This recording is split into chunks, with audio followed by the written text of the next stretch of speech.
Hey guys, so Lord here, back again with another review, and today we'll be taking a look at the Hasbro G.I. Joe Classified Series, Storm Shadow. Now before we get into it here, let's first take a look-see at both the front and the back of the packaging. So without further ado, let's get into it. Now before we get into the meat and taters of this review, Storm Shadow does come with a Quiver and Sword Scabbard combo. So of course, that can only mean that he comes with two, count 'em, two swords. I believe a katana and a wakizashi, if I'm not mistaken. I do believe one is longer than the other. That's what she said. And in true G.I. Joe Classified Series fashion, you can store one here and one here. And I do believe they have snake heads on the butt of the handles there, so that is pretty cool. He also comes with a loose arrow, which can go right in here. And what is a loose arrow without a bow, which can store right back here. So you can literally store every single one of Storm Shadow's weapons, not accessories, but weapons, on his person at all times. Why I love this line. I don't have to throw a bunch of shit in a bag. On top of that, he also has an interchangeable hood. So pick your preference. You can go with the Mortal Kombat Ninja look, or you can go with the more traditional look with the hood pulled down, or just not use the hood at all. He has been hoodless before, I do believe. But taking a closer look at this gorgeous figure, this is by far my favorite G.I. Joe Classified Series figure of the year. The Cobra Bat and Crocmaster are not even on the table anymore. Mostly because Cobra Bat, kind of a last year thing, and Crocmaster had his issues. This guy is damn near flawless. There is one issue that may just be with mine. So we're going to talk about that in a minute here, but what a gorgeous looking figure. I love the white, the shade of white they used. Really, really nice. He does have a little tassel piece here that can swivel separately and was packaged separately, but I'm not going to count that as an accessory. He's got the Cobra logo there. The most on-point anatomy on a Hasbro figure we've ever seen. I mean, seriously, whoever sculpted this, could they work on Marvel Legends for like the next 10 years so they all look this good? They don't need to be built the same, but damn it all if this guy's proportions aren't on point. Look at the freaking anatomy this guy's sporting. Y'all thought I busted out the knee pads for that Batrocidus last week. I got the knee pads on for this figure right now. So that being said, as far as articulation goes, his head is on a double ball peg, which is pretty loose on mine. But if I were to put on the hood, that would actually tighten up. So I'm just going to say this is probably an issue with mine. And I have tried to swap the ball peg around to see if it was just maybe plugged in upside down or backwards or whatever you want to call it. But no, this is the way it's supposed to be. It's not a bobblehead. It's just really butter smooth. And I would have liked a little bit more friction up in there. That said, the shoulders can move out to the side. You can get them to move. Really nice and tight joints there. But they can do the T-pose, of course, and he does have the butterfly joints. This one was stuck on mine, but I did get it to move fairly easily. A little bit of hot water, cold water, and I think a little bit of soap, maybe not. Can't remember. It's been a while. It's been a while. He can rotate forward and back at the shoulder as well. He's got a bicep swivel, double-jointed pinless elbows, which look pretty clean. So, you know, all you guys give me shit. It can be done. I know Storm Shadow's not, like, jacked or anything. He's jacked for his size, but he's not Batrocitus jacked. You can make a clean elbow joint. It can be done. He's got a Gauntlet Swivel, which is a nice added touch. I actually didn't notice that before. I had to mess with him a little bit and watch some other reviews before I actually found that out. So that's pretty cool. That said, this side was stuck on mine, but I was able to heat it up and get it to move. So, no harm, no foul, right? He does have the appropriate wrist hinges on the hands, so they move up and down and rotate. He's got a tight ab crunch, which kind of looks like shit, but it's tight, so I'll let the shit part slide. I just think they need to smooth things out here. But, you know, if you have him posed crouching forward, you're not going to see the back. So, I'll let that slide just because it functions well and is nice and tight, at least on mine. He does have a ball-jointed waist, but it's pretty much just a swivel. You get a little bit of tilt forward and back, side to side out of it, but not a ton. Now, his hips.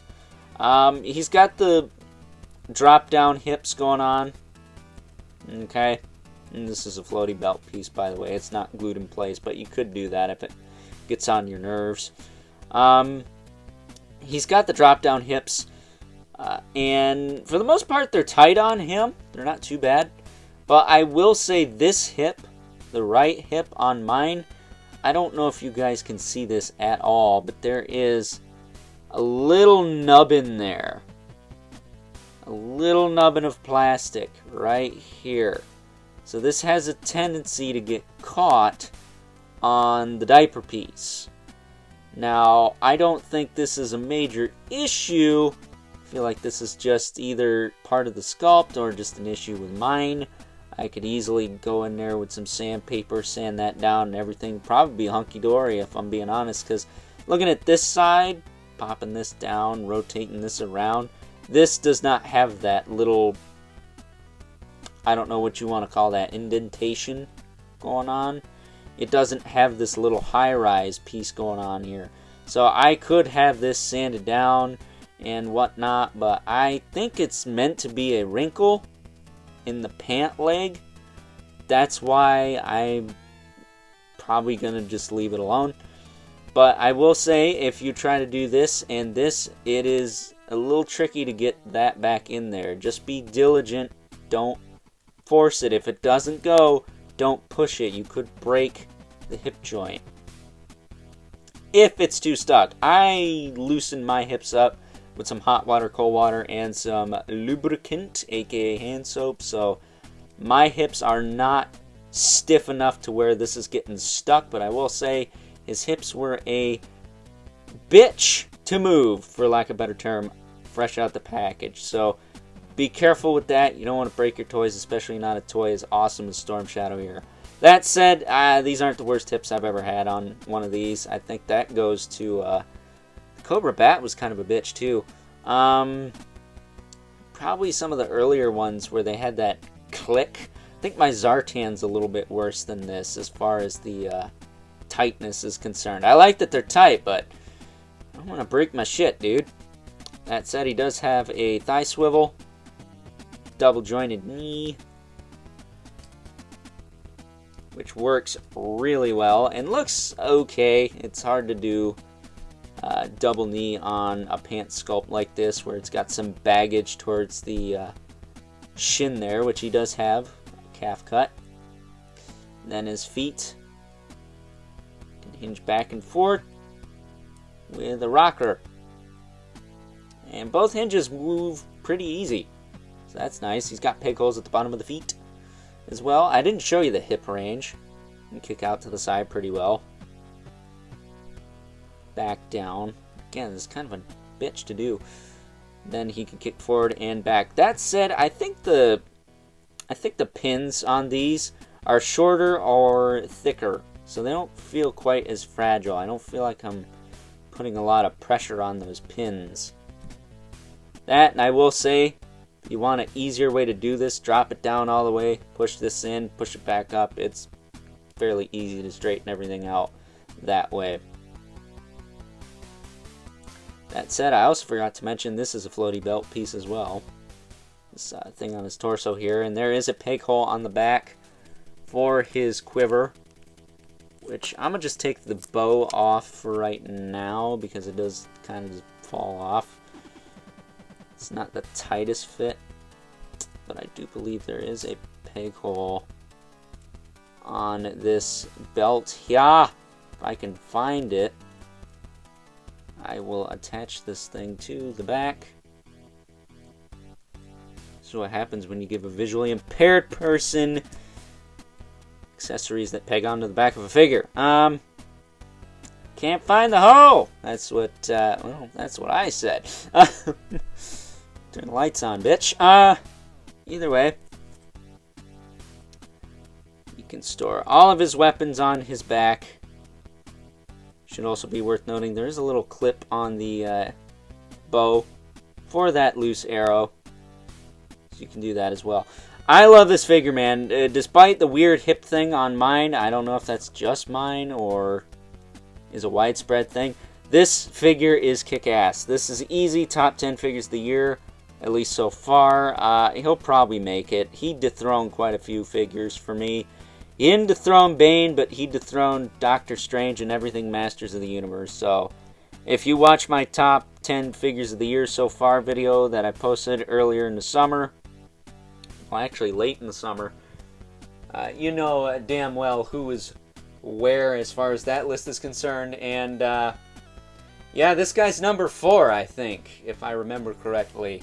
So I think Doctor Strange was number 4. But Doctor Strange is a figure I've wanted for quite a while, so that could be subject to change, especially if I do get some more of those 60th anniversary Spider-Man sets, but we'll just have to see about that because the price, yeesh. But with that being said, this guy is totally worth the money. This is a $25 figure all day long. I'll give G.I. Joe my money as long as they keep putting out quality figures like this. This is an amazing piece, and if you're a Joe fan, you need it. So with that being said, let's now move on and take a look at some size comparisons. First up here is Storm Shadow next to another ninja character from good old Cobra. We have the Red Ninja or Cobra Ninja, whichever you prefer. And then we also have the first version of Storm Shadow we ever got in the G.I. Joe Classified series. I believe this is known as the Arctic Mission Storm Shadow. Unless you're from the cloth, then it's the Ninja Force Storm Shadow, which was a Amazon exclusive if I'm not mistaken. And of the two, I'm going to side with this newer, more traditional looking Storm Shadow. It may not be tried and true classic Storm Shadow, classic 80s Storm Shadow, classic whatever you want to call it Storm Shadow, but it's classic enough for me and blows this Amazon exclusive version out the water. Not to mention, this is good guy Storm Shadow. This new one, bad guy Storm Shadow. You know how I feel about bad guys. Next up, here he is alongside a couple of versions of his arch nemesis, not naming his Spirit Iron Knife. Overlord knows a thing or two about good old G.I. Joe.